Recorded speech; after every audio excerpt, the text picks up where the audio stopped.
va finir, Daniel, vos market movers avec le titre de Dassault Systèmes qui, eh bien, paraît la croisée des chemins sur le fil de rasoir, qui vient de trouver un support sur ses moyennes mobiles et sa bande, c'est la bande de Bollinger, hein, c'est ça, du coup, par la force des choses. Là, par la force des choses, voilà, le titre pourrait entamer un rallye vers son premier gap ouvert en octobre dernier, et donc il ramènerait à près de 38 euros. Alors, là, je pense que vous allez peut-être un peu vite en besogne, Louis-Antoine. Bon, alors, on est effectivement, hein, comme vous le dites justement, sur le fil du rasoir, hein, sur 43,20 €. C'est également un niveau de polarité. C'est un niveau qui a fait résistance autour du 20 novembre.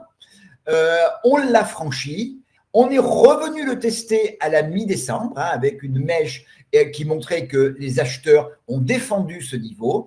On est venu chercher un niveau à 45,10 €, quasiment un peu à deux reprises, hein, sur cette zone qui correspond, hein, on voit, il y a pas mal de traits, quand même à une forte zone de résistance. Et puis, eh bien, la première séance de l'année, on est revenu chercher ce niveau de polarité, cette zone de partage des eaux à 43,19 €. Alors, c'est non seulement une zone de polarité, c'est également le siège de la moyenne mobile exponentielle 34 qui a été un bon soutien des cours pendant tout le rallye qui a démarré avec le premier gap haussier qui a été ouvert sur la dernière partie d'octobre.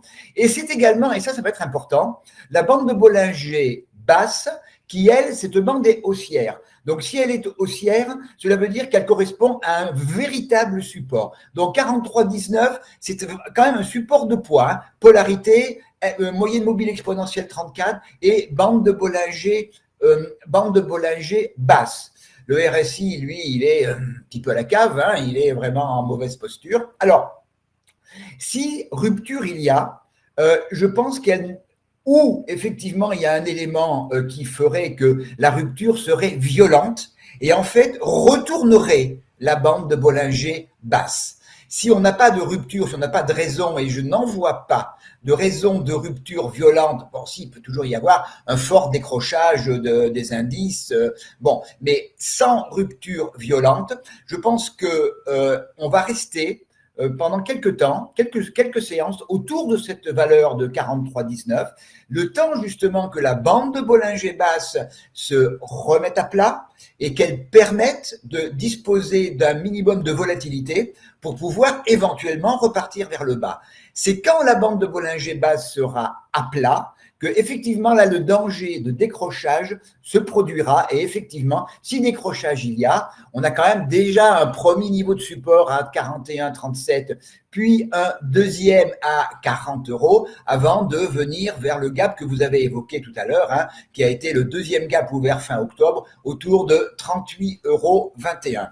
A contrario, si on assistait à un beau rebond dans les jours qui viennent sur 43,19, à ce moment-là, cela voudrait dire que les acheteurs sont totalement déterminés à tenir ce niveau-là, qu'il y a quand même une pression acheteuse qui reste quand même très déterminée. Et à ce moment-là, eh bien, on viserait les 45,10 € et après, bon, j'ai entre 45,10 € et 47,46 €, hein, sur 2,40 €, j'ai 4 ou 5 niveaux de résistance. Donc, ce serait quand même une zone qui serait assez difficile à franchir. Donc, il y a encore, à mon avis, sauf décrochage global, il y a quelques jours à attendre avant d'avoir la direction définitive pour la période qui vient pour Dassault Systèmes.